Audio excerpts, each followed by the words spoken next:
Hello बच्चों, let's read this question. The question says mosses along with lichens are of great ecological importance because अब यहाँ पे बात कर रहे हैं mosses की जो कि lichen के साथ जब होती है तो great ecological importance इसमें शो होती है. great ecological importance बनती है इसमें. क्यों बनती है? They colonize barren rocks and decompose rocks. ये क्या करती हैं? जब दोनों इकट्ठी होती हैं तो ये कॉलोनाइज करती है बैरन रॉक्स को, वहां पे प्रेजेंट होती हैं एंड और ये क्या कर देती हैं? उसको डीकम्पोज कर देती हैं रॉक्स को. Of their contribution to prevent soil and erosion. तो आपका क्या करते हैं? ये आपका जो मॉसेज होती हैं ये आपकी प्रिवेंट करती हैं सॉइल इरोजन को. Of their contribution in ecological succession में होती है ये इसमें. एंड डी एस में आ गया ऑल ऑफ द अबव. तो इसमें क्या करना है कि आपका कौन सा ऑप्शन जो है वो आपका सही है या सारे ही ऑप्शन सही है या आपके दोनों कैसे ग्रेट इकोलॉजिकल इंपॉर्टेंस जो है बनाते हैं, किसकी वजह से इनका ग्रेट इकोलॉजिकल इंपॉर्टेंस है वो हमें बताना है. तो यहाँ पे हम बात कर रहे हैं की कॉन्सेप्ट की बात कर रहे हैं. तो की कॉन्सेप्ट यहाँ पे हमारा आ जाएगा लाइकन. लाइकन की अगर हम बात करते हैं तो लाइकन एक्चुअल में क्या है? Lichens are symbolic collection. Lichens की अगर हम बात करते हैं तो lichens are symbiotic collection.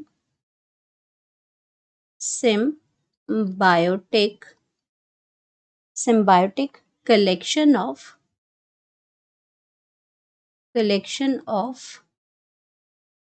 fungi and algae. तो फंजाई, ये आपका लाइकन एक्चुअल में क्या है? तो लाइकन एक सिम्बायोटिक कलेक्शन है फंजाई और एल्गी की है. तो सिम्बायोटिक क्या होता है? जहां पे म्यूचुअली बेनिफिटेड होते हैं, जब आप दो लोगों को एक दूसरे से बेनिफिट मिलता है जिसको हम कहते हैं सिम्बायोटिक कलेक्शन. इनकी सिम्बायोटिक एक रिलेशनशिप इनके बीच में होता है. Both are benefited. यहाँ पे हम लिख सकते हैं सिम्बायोटिक का मतलब होता है बोथ आर बेनिफिटेड. इसमें आपके दोनों क्या होते हैं? दोनों का ही आपका क्या हो जाता है? बेनिफिटेड हो जाते हैं, दोनों को फायदा होता है इसमें. तो अगर हम बात करते हैं फंजाई का, तो फंजाई क्या करती है? एल्गी को क्या करती है? Provide shelter. फंजाई क्या देती है? Provide shelter to algae. रहने को उसको जगह देती है. और एल्गी क्या करती है? ग्रीन होती है तो ये क्या करती है? फोटोसिंथेसिस करती है. तो ये क्या करती है? फूड बनाती है. तो प्रोवाइड फूड टू फंजाई. तो दोनों को क्या है? फायदा मिल रहा है. एल्गे को रहने की जगह हो जाएगी, provide shelter to the algae. And ये क्या करती है? उसको एक मॉइस्ट शेल्टर देती है. जो एल्गी को चाहिए रहता है वो एक क्या करती है? एक मॉइस्ट शेल्टर उसको शेल्टर उसको प्रोवाइड करती है और ये बदले में उसको फूड देती है. तो दोनों क्या होते हैं? दोनों का म्यूचुअल रिलेशनशिप ही आपका क्या बनाता है? वो लाइकन आपका बनाता है जब दोनों साथ में होती है. तो ये जब मॉसेस के साथ लाइकन मिलती है तो ये ग्रेट इकोलॉजिकल इंपॉर्टेंस शो करती है. अब कैसे अगर हम बात करते हैं इसमें, तो ये आपका क्या करती है?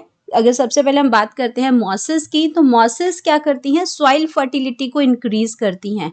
मॉसेस की अगर मैं बात करूं, मॉसेस सॉइल फर्टिलिटी को इंक्रीज करती हैं. सॉइल फर्टिलिटी को इंक्रीज करती है. Fertility increases. और ये जब दोनों मॉसेस और लाइकन जो कंबाइन करती हैं तो ये लाइकन एंड मॉसेस क्या करती हैं?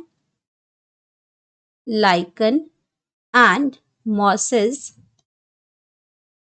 ये कॉलोनाइज कर देती है बैरन रॉक्स को. उसके ऊपर प्रेजेंट होती हैं, ये कॉलोनाइज करेंगी. सबसे पहले उसको कॉलोनाइज करेंगी, वहां पे रहेंगी. Colonise barrel rocks. कॉलोनाइज जो है बैरन रॉक्स या रॉक्स लिख लो. और ये क्या करती है? उसको डिसॉल्व कर दिया, डीकम्पोज कर देती है. और उसको फिर क्या कर देगी? डीकम्पोज कर देगी.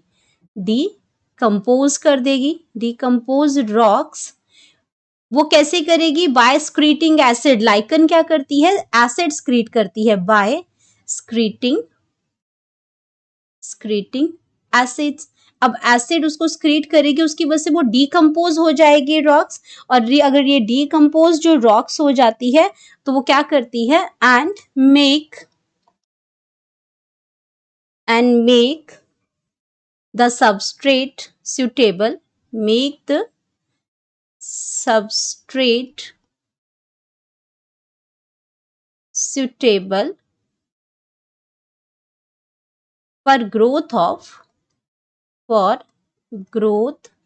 of higher plants। तो उसकी वजह से क्या इकोलॉजिकल इंपॉर्टेंस इसकी होगी यहाँ पे। अब मॉसेस है, मॉसेस आपका क्या करते हैं, लाइकन ये काम करता है कि एसिड क्रिएट करता है और आपका जो कॉलोनाइज करेगा उन रॉक्स को और ये डिकम्पोज करेगा एसिड क्रिएट करके, ताकि ये आपका जो सबस्ट्रेट है ये suitable for growth of higher plants ये कर सके। ये हो गया। अब ये क्या करती है, ये जो मॉसेस जो होते हैं ये सॉइल इरोजन को भी प्रोटेक्ट करती हैं। मॉसेस प्रोटेक्ट करती हैं सॉइल इरोजन को। कैसे करेंगे, ये सॉइल इरोजन को भी ये प्रोटेक्ट करती हैं, मतलब कि उसको ये प्रिवेंट करती हैं सॉइल इरोजन को भी। तो ये कैसे करती हैं, इट मॉसेस फॉर्म्स डेंस मास। ये क्या करती हैं, एक डेंस मास बनाती हैं, डेंस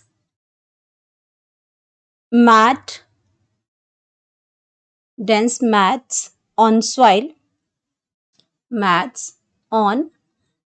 ये उसको क्या अपनी ग्रोथ की वजह से एक डेंस मैट लाइक स्ट्रक्चर बना देती है ऑन सॉइल, और उसकी वजह से आपका क्या होता है, उसकी वजह से क्या हो जाएगा, reduced the impact of falling rain. जितना भी पानी आ जाए एक मैट जैसी बन जाएगी, तो नीचे जो है आपका जो सॉइल इरोजन की जो हमने बात की थी उसको ये प्रोटेक्ट करेगी। They reduce the impact of falling rain उसके इम्पैक्ट को कम कर देती है ये। एंड प्रिवेंट सॉइल इरोजन, और ये क्या करेगी, एंड प्रिवेंट सॉइल इरोजन। ये जो यहाँ पे लिखा कि मॉसेस आपके सॉइल इरोजन में हेल्प करती हैं, तो इस तरीके से ये सॉइल इरोजन होने से ये उसको बचाती हैं, क्योंकि dense mat like structure soil के ऊपर बन जाता है। तो ये उसका जितनी भी बारिश हो, क्योंकि अगर आपको बहुत ज्यादा हैवी रेन होती है उसी टाइम आपका क्या होता है, सॉइल इरोजन होता है अगर उसमें, तो ये मैट जैसा स्ट्रक्चर वहां पे बना देती है जो कि सॉइल इरोजन को प्रिवेंट करता है। तो अगर अब हम अपने ऑप्शंस की बात करते हैं, तो ये क्या करती हैं, एक ग्रेट इकोलॉजिकल इंपॉर्टेंस बनाती है। क्यों, क्योंकि इनके पास क्या होता है, they colonize barren rocks and decompose rocks. Of their contribution to prevent soil erosion भी करती हैं। Of their contribution to ecological जो सक्सेशन होता है, जो चेंजेस आती हैं उसमें भी ये कॉन्ट्रीब्यूट करती है। तो हमारे पास जो करेक्ट ऑप्शन आ जाएगा, ये सारी ही चीजें इन्वॉल्व होती हैं, जिसकी वजह से वहां पे इसका क्या होता है, इकोलॉजिकल इंपॉर्टेंस होता है मॉसेस का अलॉन्ग विद लाइकन। तो हम यहाँ पे लिख सकते हैं अपना करेक्ट ऑप्शन हम यहाँ पे बता सकते हैं, that is option D, all of the above. Hope you understood it well. Best of luck.